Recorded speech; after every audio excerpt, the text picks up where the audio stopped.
Preteky pod organizačnou taktovkou cyklistického klubu Dynamax z Nitra sa po druhýkrát stali súčasťou domáceho kalendára cestnej cyklistiky. Pre mužov do 23 rokov to bol boj o domáci majstrovský titul. Pre ostatné kategórie jedna zo zastávok v rámci najvyššej slovenskej súťaže.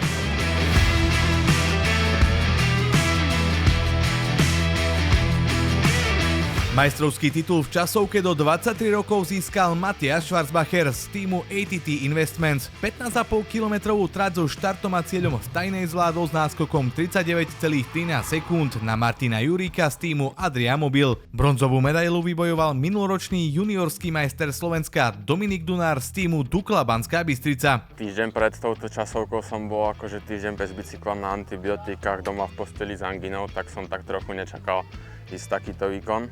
Takže som veľmi spokojný. Medzi ženami a juniorkami si prvé dve miesta odniesli juniorky.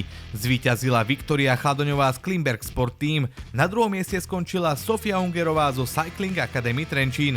Alžbeta Bačíková sa pri strate 1 minútu a 35 sekúnd musela uspokojiť s tretím miestom. Tak mne sa nezišlo veľmi dobre, časovka bola pekná a dosť náročná, čo mi sedelo a vietor to trochu skomplikoval, ale bol to boj dnes.